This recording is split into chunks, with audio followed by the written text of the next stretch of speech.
Barbara, take it away. Thank you so much, and thank you for joining Rachel. This is going to be useful for us to be encouraging many more moderators to join over the next couple of days and into the last couple of weeks. All right, hi everybody. I'm Barbara. I'm coming to you from Waltham, Massachusetts today from my office, where it's very cold. So for those of you who have done moderation, feel free to share anything. Rachel, for you, feel free to ask any questions that you have as we go through. All right, so first up to the goals of a moderator. First and foremost is to assign campaigns to texters and help those texters with the questions. Keeping things moving smoothly, not slowly, so the texters get what they need. Providing timely feedback and information to help texters. Very important, ensuring quality interactions with voters. A lot of times, as some of us know, it can get very crazy, and you have a lot of folks wanting to text, asking for more text, and then sometimes it's very quiet and you're looking for folks to text, and then that's when you want to enlist more texters and generate excitement about campaigns. And I think it's also important to create a positive environment where team members feel appreciated for what they're doing, thanking them for being there to text today. That's kind of the high-level goals of what we're trying to do. So first thing, I was just thinking about what I do when I'm about to moderate. So if you're starting a shift, and a shift sounds very formal, and obviously it can be, hey, we need a moderator right now. So you kind of come in and you kind of assess the situation. What campaigns do we have going on right now? Sometimes it's one, sometimes it's many. Trying to figure out look at what campaigns are running and who's available to text at that point. And then obviously using the what's currently named the quality control spreadsheet to help assign. So we keep a list of all the people who have texted with us, and as they're new, take a note of if they have any issues and try to help them along to make sure that they're giving the right information to voters, and then marking the campaign correctly. And obviously that's a whole separate topic about that side of the house, but you kind of need to know that information to determine whether you can assign text to a texter. And then if sometimes it's just the moderator is doing both sort of the moderating and sort of the guiding on the quality side. And sometimes it's too busy and there's two people, and if that's true, then those two people kind of need to coordinate, share information to what feed. So if the guide is giving certain feedback to texters, we want the moderator needs to know that, because it may affect how campaigns get assigned. And pretty importantly, when you start, you announce yourself to the channel so that texters know that you're the moderator, and then change your Slack status to moderating. But you can change your Slack status to moderating so folks know. It turns into a little rocket, and so you can see that person is moderating. So in theory, then the texters know that they can ask you questions. Of course, you always have folks who are just going to, ask Dylan or ask Sue, or, but but hopefully you want to be visible so folks know they can ask you questions. And so when you're going to assign a texter to a campaign, Barbara, yeah, just one thing. Besides changing your status, you also probably want to change the alerts so that you get alerted every time somebody does something. Yes, actually, yes. Good point. I actually have that in a later slide. Thank you. Okay, good. Thank you. Yeah, so when a tester asks for an assignment, if they're completely new, hopefully they've been welcomed, but you want to make sure that they've read the Spoke Welcome Doc. The link is here in this presentation, and they've successfully signed up for Spoke. And then you can consult with that, the quality control document, to see if there's any quality issues with that person, if there's anything that they're kind of struggling with. And then sending a direct message to the texter with the join link for the particular campaign, and letting them know that you've sent it to them. Because sometimes folks don't always know that they've got a direct message, especially if they're not that familiar with Slack. And then we obviously advise them to send 100 texts, respond to those replies, and then send the next 100. Now, so if they're very new, we want to limit their texts. So right now we're doing 200.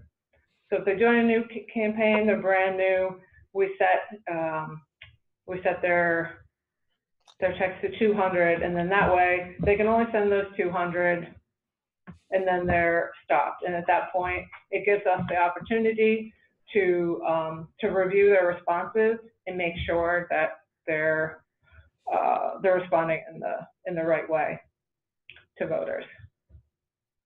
And I have a note here that this doesn't apply to power texters. I'll talk about power texters in another slide, but those folks can then send an unlimited amount of text. Also, people who have proven themselves in terms of being consistent with their quality, we don't put the limit on their text. And so yeah, to your point, Bruce, changing the notification preferences on the Slack channel. So I put text for resistance. Obviously, there's a couple other channels we use, like the Wisconsin one, the New York for the many. But you can set your preferences to go all new messages, whether you're on desktop or mobile. That's your preference. I find it's much easier to do if you're on a desktop. And then that way, every single message that someone posts in that channel, you'll get a pop-up about, so you know if there's any, if folks need attention. So that's part of the monitoring the texting Slack channel that you're looking at. So you're getting they're posting there, they're asking questions, you're answering them as best as you can. And of course, they're asking for more assignments, more text. And I think it's important to, especially when it gets busy, to give them the feedback that, yeah, I saw your message, I'm working on it, give me a few minutes, and I'll get to you. And then for those who have been sending but need to leave, hopefully they'll say, hey, I've got to go, can you reassign my replies? They don't always do that, but some do. And then for power texters who have just sent and not replied at all, and so that may require posting on the Slack channel, looking for volunteers to take those replies. Habitat channels, because there may be information there about what campaigns are coming up, that kind of thing.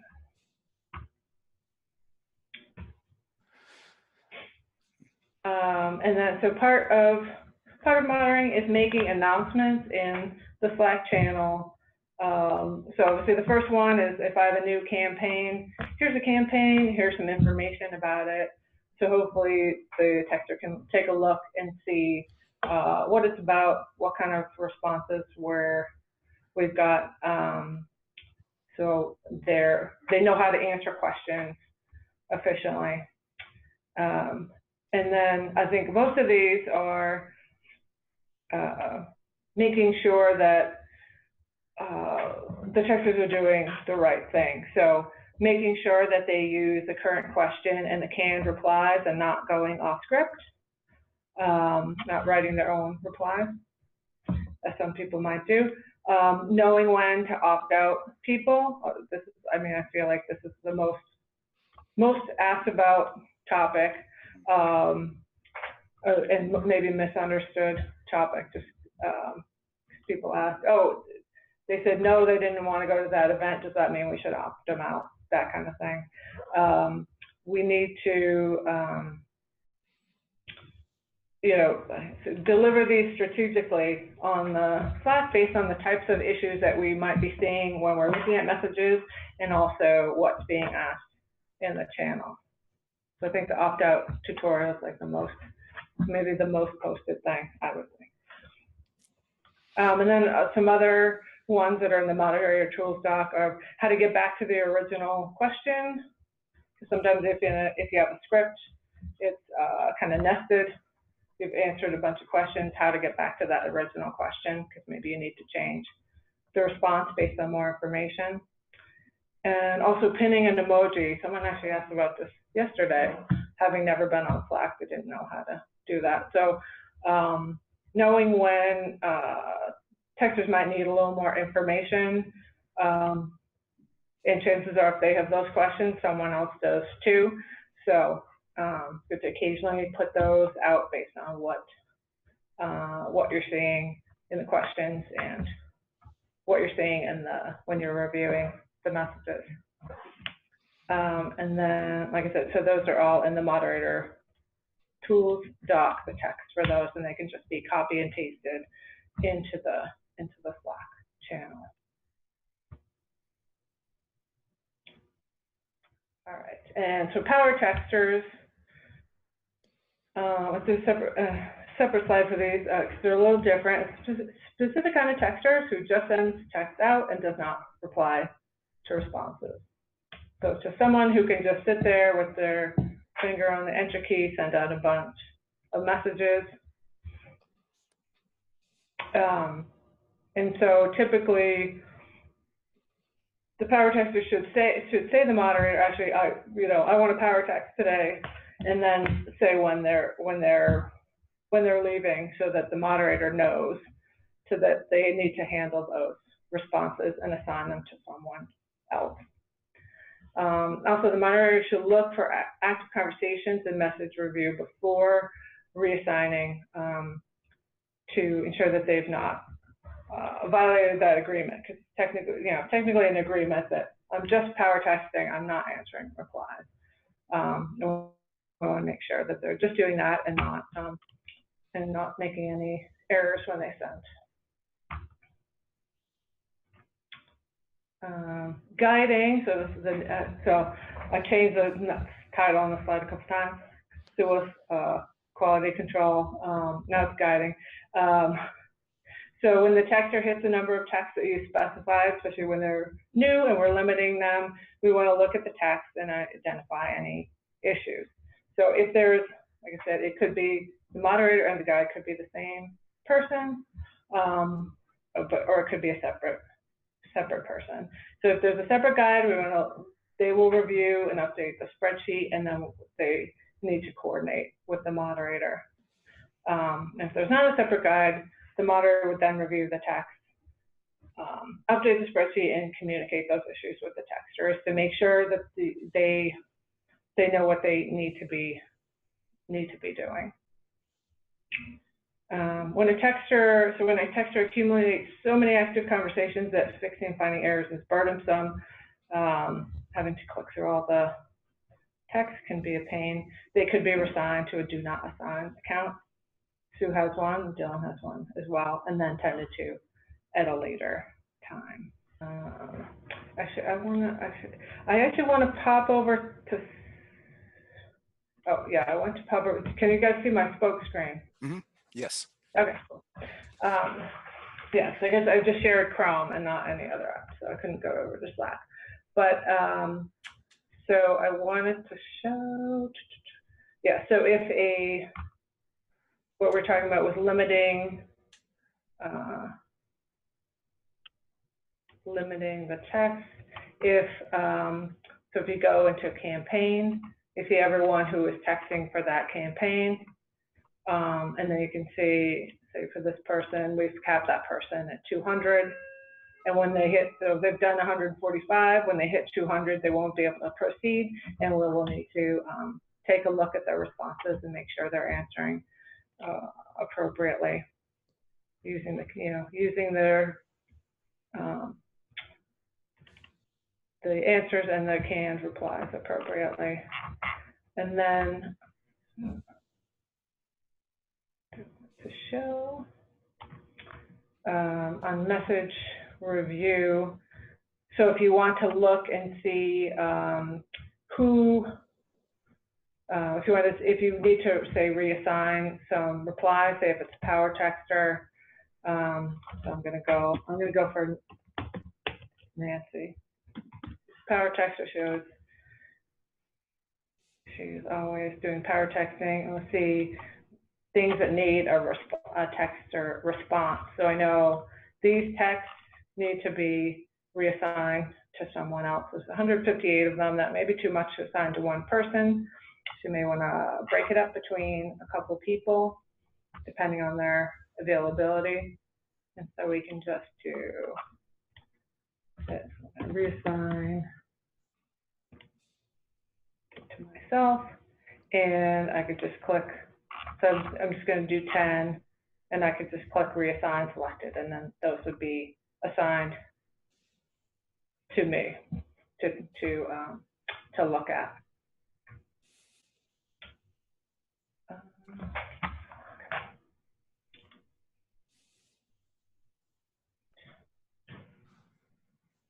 So I'm not going to go into quality at all because that's a separate topic, really, just as it relates to moderating. So really, the moderator is really, the goal is to kind of keep the flow of texting campaigns moving, make sure the texters have an assignment, make sure they're responding appropriately, and then the moderator is going to work with the guide to make sure we're providing the right information and we're marking the responses correctly. So we see that's very important. And then having good voter interaction, kind of the whole reason why we're here, making sure that folks stick to a consistent script. We're providing the answers that the voters are looking for, so they can make the right, the informed decision, and be motivated to vote for WFP candidates and causes. And of course, it's very important to respect the voters' wishes if they want to be voted. Very important. So that is actually all I had. Are there any questions? That was great. Thanks. Thank you. Rachel, Rachel, are you there? Do you have any questions? No, I'm good. Can you hear me? Okay. Yes, I can hear you. Yes. Bruce or Sue, do you have any feedback on the slides? No, it seems pretty straightforward, and I like how you went to the Spoke website there to kind of show. It seems like it's pretty easy to click. Will someone be there to help us, or just kind of start out slow and do that? Sorry, I got a kid in the background too. Yeah, I hear you. I understand. If you wanted to get started as a moderator, someone could kind of be like a mentor kind of thing, kind of as you do the first couple times if you have questions. But really, I mean, really the fact that folks can, as long as you give them, the join link to the campaign, they can join. So that makes it really easy. Obviously, having to cap texters at a certain number, that can get a little hairy because people are like, I need more text. I need more text. And it depends on the day how crazy that gets. But yeah, so once they have the link, then they can join and start texting away.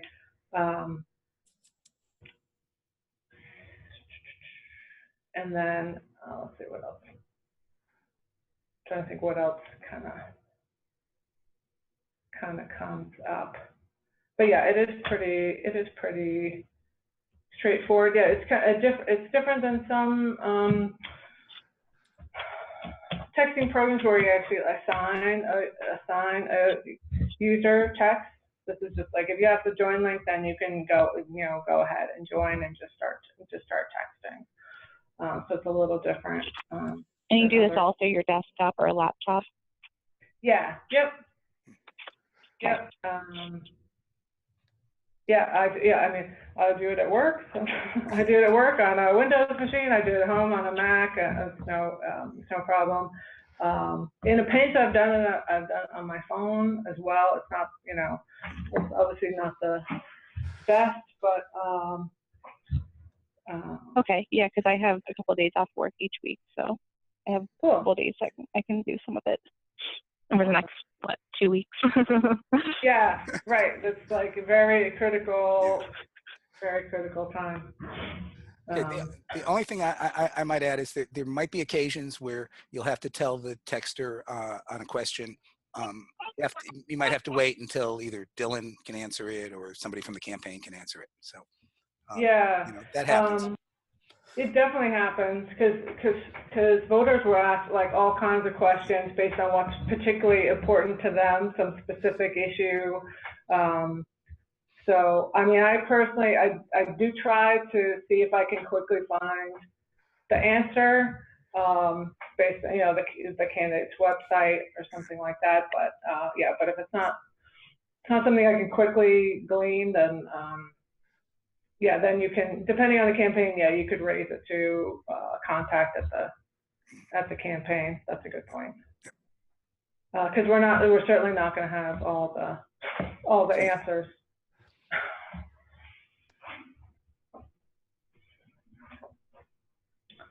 Any other questions, Rachel? No, I don't think so. Okay. I can usually pick up on things pretty quick after just kind of clicking around and observing that too.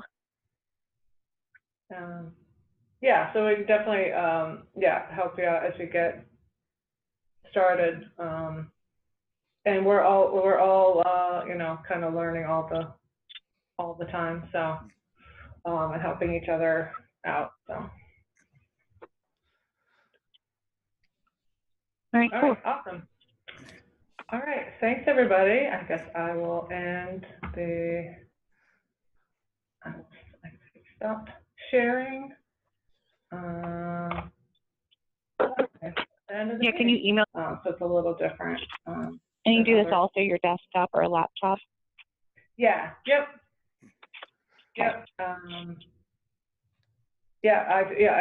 I do it at work. I do it at work on a Windows machine. I do it at home on a Mac. It's no problem. In a Paint, I've done it on my phone as well. It's not, it's obviously not the best, but okay, yeah, because I have a couple of days off work each week, so I have a couple of days I can do some of it over the next 2 weeks. Yeah, right. It's like a very critical time. The only thing I might add is that there might be occasions where you'll have to tell the texter on a question.